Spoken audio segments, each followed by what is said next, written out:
Hello, this is Reverend Don Lewis coming to you from the beautiful metaverse and more specifically from beautiful Danville, Illinois. And welcome to Midday with Reverend Don.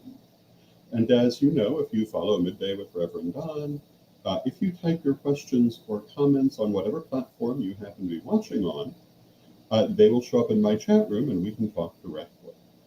And I very much enjoy spending this time today with you. I enjoy being able to talk to you directly. And I hope that you enjoy it as well. Today will probably be our last day discussing the Parliament of the World's Religions, and that will also be the subject of my Patreon seminar tomorrow, Saturday the 26th at 1 p.m. Central, 2 p.m. Eastern, and you can take advantage of that seminar if you belong to my Patreon at the seminar tier, or if you do not but want to attend, you can get a ticket through CorellianPublishing.com. And hello to Ravenwolf in the chat room. It's good to see you, Ravenwolf. And we're also having a half-price sale on selected titles at CorellianPublishing.com. If you've been wanting to get the revised first-degree book, this is an excellent time to get it. It will probably not be at this price again, but this is kind of a recovery from Parliament sale. Because Parliament was a big undertaking. Hello to Janet in the chat room. Hello to Sir Eric in the chat room. It's good to see you. So selected titles at CorellianPublishing.com are at 50% of their normal price. That includes the revised first degree book paperback, the revised second degree book paperback. It also includes the ebook for Corellian Regalia and the ebook for the Common Book of Witchcraft and Wicca, and also the videos for Tarot with Reverend Don and Tarot Reversals with Lady Crystal. So all of those titles are available at half of their normal price. And of course, we also have the many other offerings that we always have at CorellianPublishing.com, including our newest, Travel Magic by Lisa McSherry. And I'm hoping to have Lisa back on the show in the near future. We have had her in the past talking about this book. It's a fascinating book, and particularly relevant when we're talking about Parliament. And hello to Mary in the chat room. It's good to see you, Mary. Hello to Raven in the chat room. And I say that it's very relevant on the subject of Parliament because, of course, Parliament is, for most people, a major travel experience. When Parliament first had its second convening in Chicago in 1993, it wasn't a major travel experience for us because we actually lived there. Sir Edward had been volunteering in the Parliament offices for several years before the event took place because he had lived in Chicago and he could do that. Hello to Renee in the chat room. But for most people, it was a major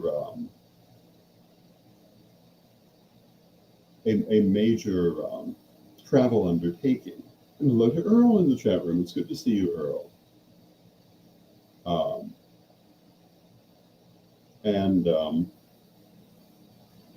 With Travel Magic, it's a book that focuses specifically on magic related to travel. And, this is actually a very useful thing. I don't know that I've actually seen a book dedicated to this previously, but it also covers all aspects of magic. It's a very thorough book and would be quite suitable for someone with no background in magic or someone with quite a background in magic. It has sections for invoking safe travel. It has sections for protecting your luggage, for enchanting clothing, for having a pleasant trip. All sorts of different things. There's quite a bit of sigil magic. There are all sorts of spells and charms. It's a fascinating book. Now, going back to Parliament itself, Parliament is usually a major travel experience. This Parliament that just happened in Chicago is the first one I've not had a major travel undertaking to get to. Although, since I live in central Illinois, it was a travel experience. I stayed in a B&B. It was a beautiful B&B. Um, and So it was quite an undertaking.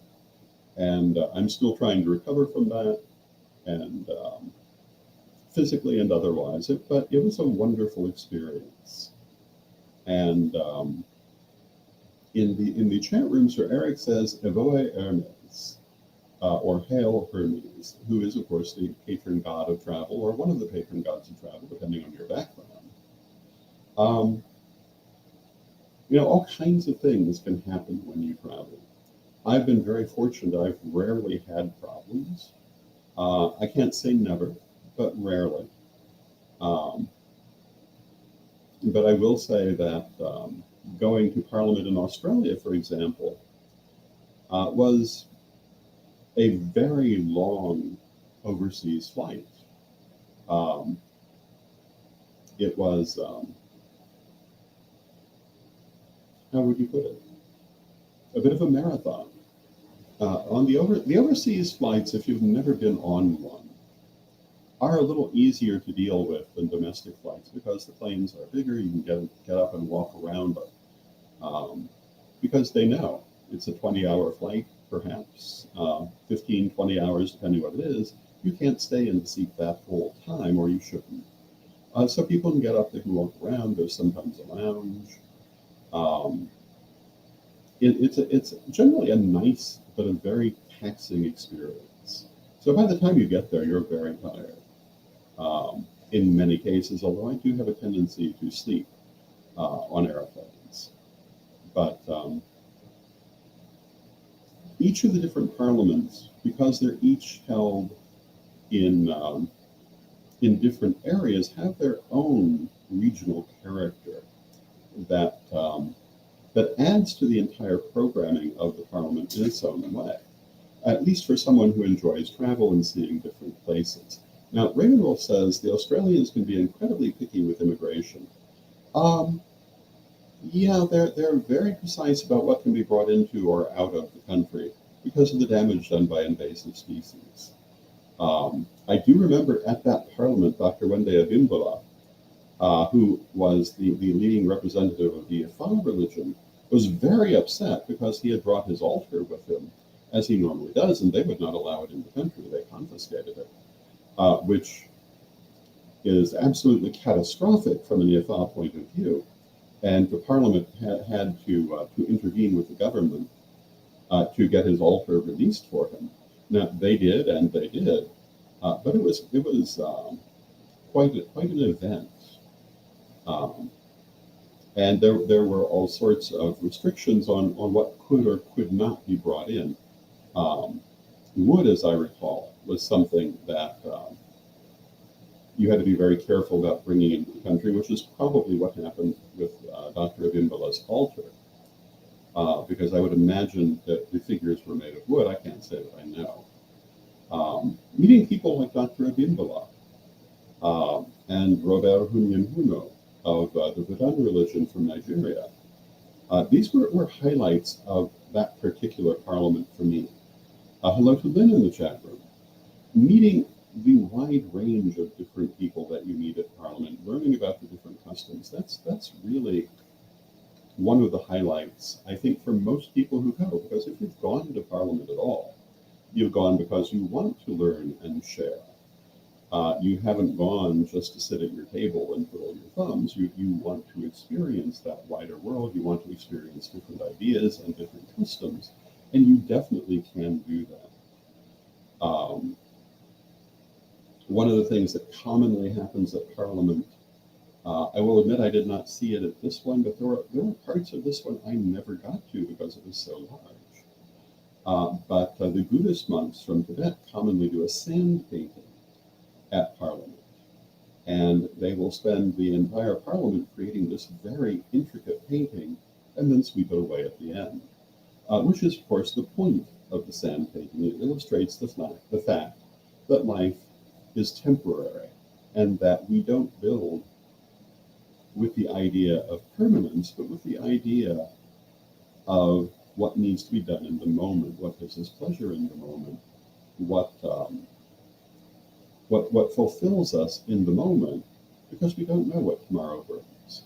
And the sand painting illustrates this idea.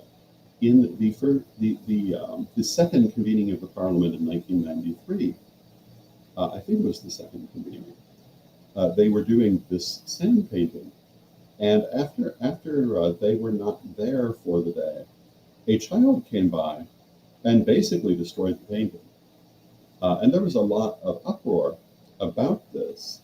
But the Buddhist monks said, no, no, no, that's the point of the sand painting, that it's temporary. This is not a problem at all. And they just swept away the old and started over again and created another new beautiful sand painting. And they are very beautiful. If you've ever seen the sand painting being done, the way that they do it is that they have the different pigments in a solid form, and they chip them off to create the designs. And the sound of that is very rhythmic, very meditative just by itself. And the act of creating the sand painting is a meditation. Now, hello to Kai in the chat room. Kai says, I converted my steps into miles. I walked approximately 60 miles the week of Parliament. I believe that. It was gigantic. It always is. The one thing Parliament never is small, and you can never do everything that you want to do. And, you know, this is kind of a bit of a life lesson, like the sand painting. You can come to Parliament, but you can't see everything you want to see. It's not going to be possible. Things you may want to go to may be right up against each other, simply because there's so much. Things that you want to see maybe in places that you don't get to in the large venues where Parliament is held. Maybe you didn't know that that corridor went there. Maybe you didn't realize there was another room. But this is like life. You know, there are so many things to do in this world, so many adventures we can have, but we can never have them all. We have to enjoy what we can do and do it to the best of our ability. And Parliament is just the same. And the sand painting is just the same. And, you know, if someone comes in after hours and destroys our sand painting, we have to realize it was only temporal anyway. And the right thing to do is simply the next right thing. You start your next sand painting. You start work all over again.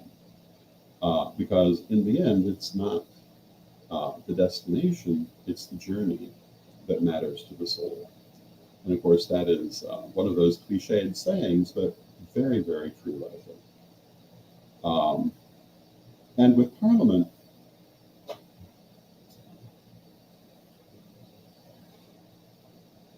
again, everyone is different because of the different geographic locations.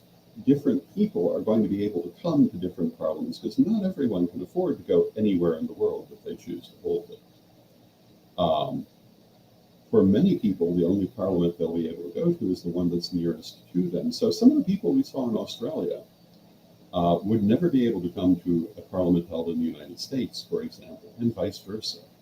Some of the people who were in Barcelona probably never came to another parliament because they were simply too far away for them. Some of the people who came to parliament in South Africa probably would not have been able to attend had it been held elsewhere because the travel would have been too much.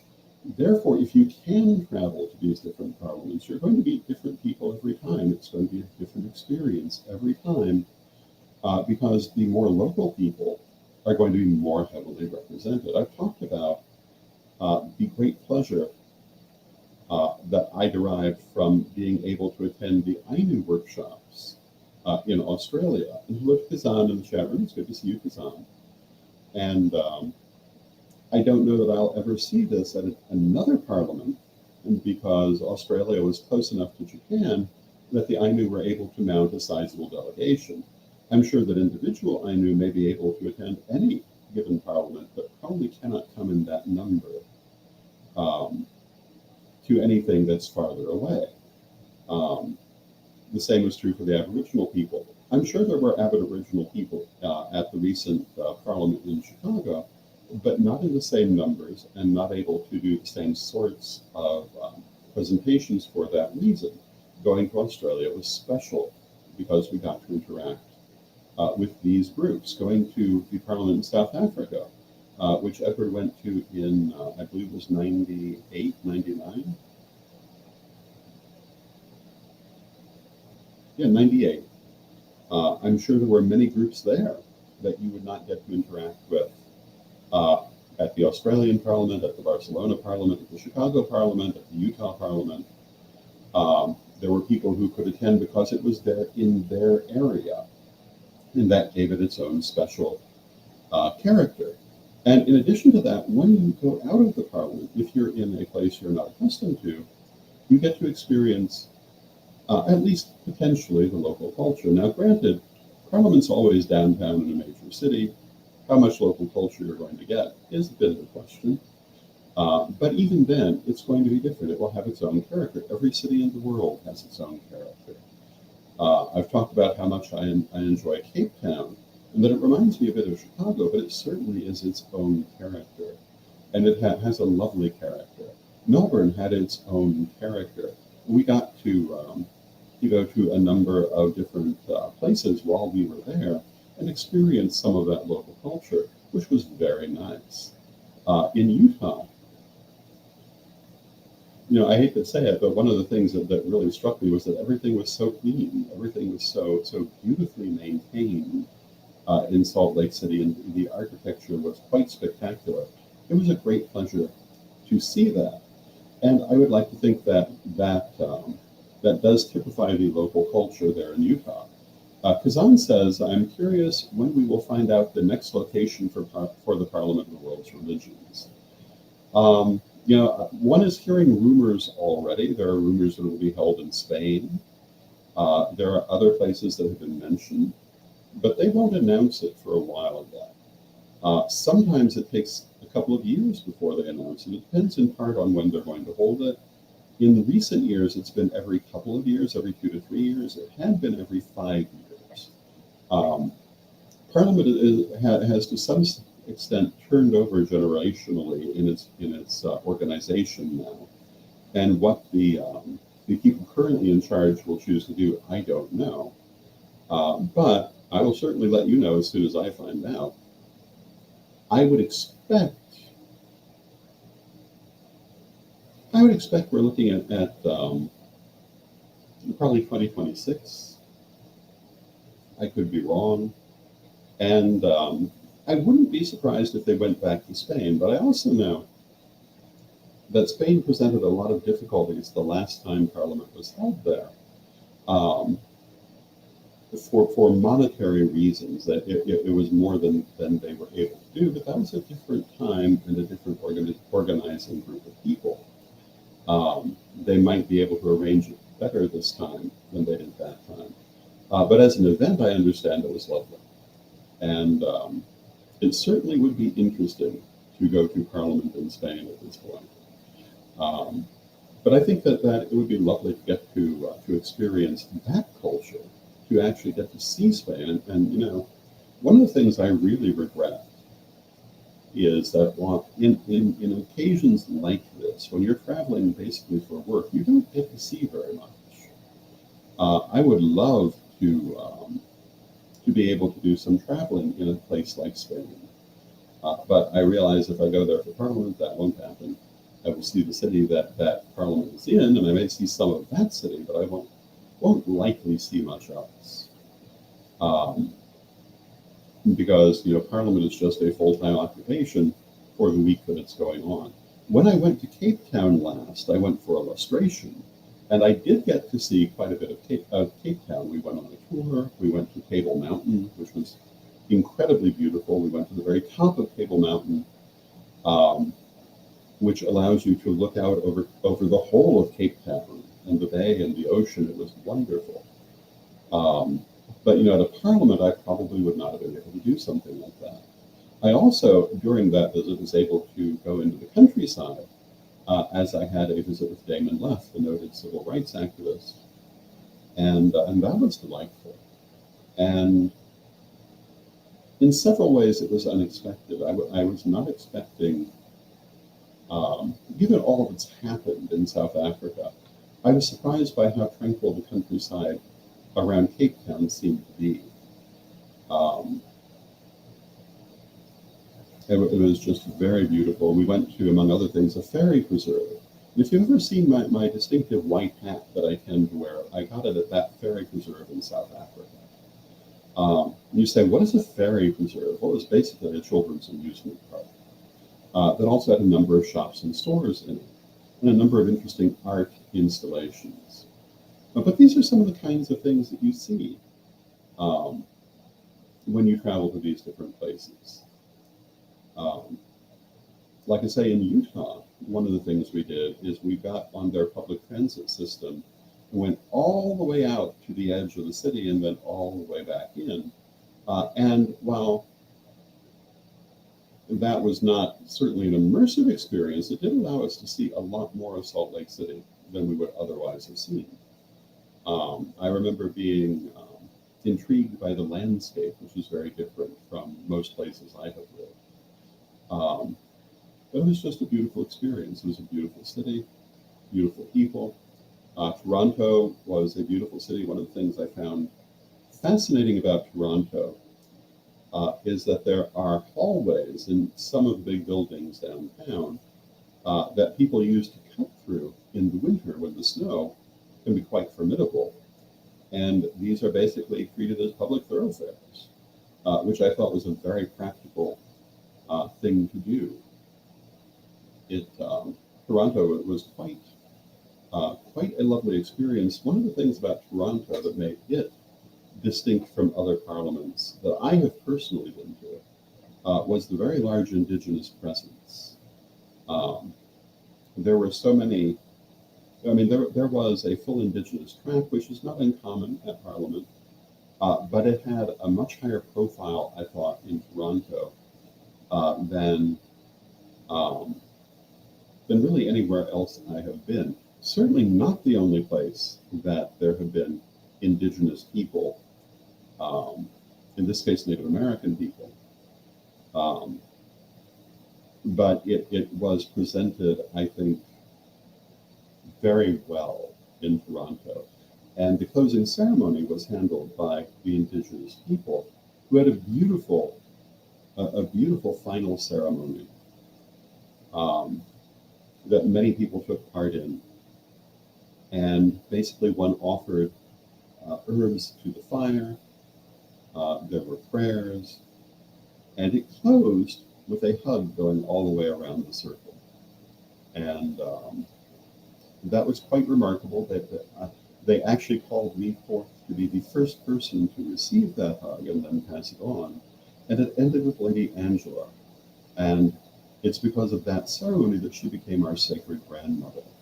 And she carries many of our stories, especially in relationship to, to the holiness of the earth and the sacred teachings of the earth.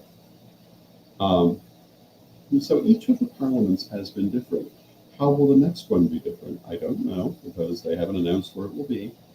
As I have said, it may be in Spain. It would not be, I wouldn't think, in Barcelona. They've done Barcelona. But another major Spanish city, or it could end up in India. I think it would be fascinating to have parliament in India. Um, I'm relatively certain it will not be held in the Near East because of the many political issues happening there. It would provide a lot of difficulty, I think, for Parliament to try to do it there, but they might take it back to Africa. I think it would be wonderful to attend Parliament in Africa. Or South America is also, I believe, a possibility of. The other place I've heard actually discussed is Brazil. And I think that would be a fascinating place for Parliament. And I think it would be particularly beautiful to see the African traditional religions and their offshoots, which are very strong in Brazil, make a strong showing at Parliament. It wouldn't be the only time they've done so, but I think it would be more so in Brazil than other parliaments I've personally been to. Of course, the parliament in Africa, they made a very strong showing, as you would be expected. And Raven Wolf in the chat room says, I'm not sure Dubai would allow it. And, I'm not sure they would either. And that's why I say the politics of the region make it very unlikely that we'll see parliament happening in the Near East. But all these other places are definitely contenders.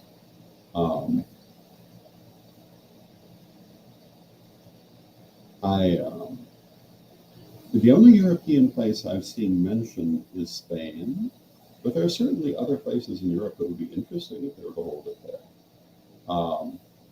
And who knows where they're going to choose. And one of the reasons it's going to be a while before we hear is that they need to know how this one did, both for themselves and for the local community, in order to make their pitch to the different possible cities that might host it.